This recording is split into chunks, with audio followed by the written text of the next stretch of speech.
De tout temps, les hommes ont eu ou auront un désir commun, l'ardent désir d'être heureux. Ils reçoivent favorablement tout ce qui leur procure du plaisir et délaissent ce qui, par contre, les rend tristes. Mais comment se fait-il que cette quête du bonheur n'ait jamais pu aboutir? C'est parce que pour être heureux, il y a une condition. Aucune âme chargée par un quelconque fardeau ne peut être heureuse. Si nous aspirons à cette réelle joie qui ne passe pas, nous devons nous défaire de nos fardeaux. L'âme qui n'est pas sauvée ne peut pas avoir un cœur joyeux en permanence, parce que le poids du péché pèse sur elle. Mais celui qui est allé vers Christ et qui a reçu le pardon et la purification de ses péchés, pourquoi ne fait-il pas l'expérience constante de cette vie si heureuse à laquelle il s'attendait? Pourquoi est-il souvent déçu? Parce que, quoi qu'il ait déposé le fardeau de ses péchés au pied de la croix, il n'a pas appris à rejeter tous ses fardeaux sur le Seigneur. Et les fardeaux quotidiens pèsent sur lui et chassent la joie dans sa vie.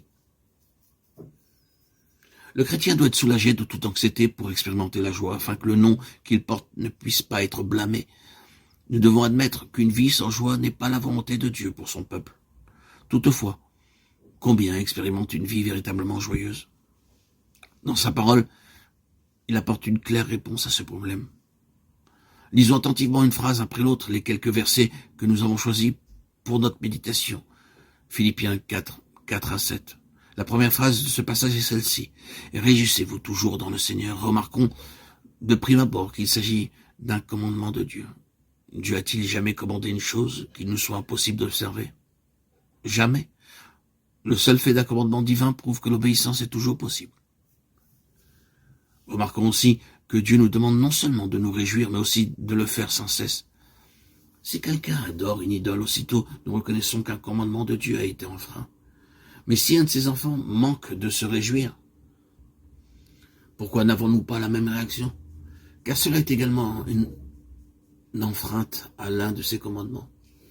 Puisque Dieu veut que nous soyons toujours dans la joie, tout ce qui porte atteinte à son commandement est une désobéissance manifeste. Et nous devons honnêtement le reconnaître. Nous pouvons bien sûr nous dire que la joie n'est pas une chose qui puisse se commander. Si nous sommes misérables, nous ne pouvons pas nous forcer nous-mêmes à nous réjouir. Non, nous ne pouvons pas produire la joie, mais nous pouvons cependant trouver beaucoup de raisons d'être misérables.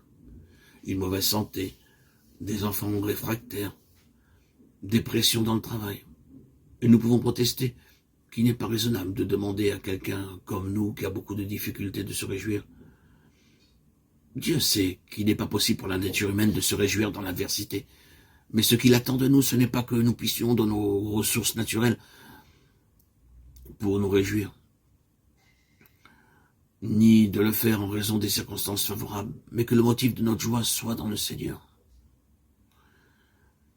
Lorsque toutes nos situations sont cause de peine, nous pouvons cependant être heureux et libérés de tout souci, parce que notre joie ne se fonde pas sur les circonstances fluctuantes.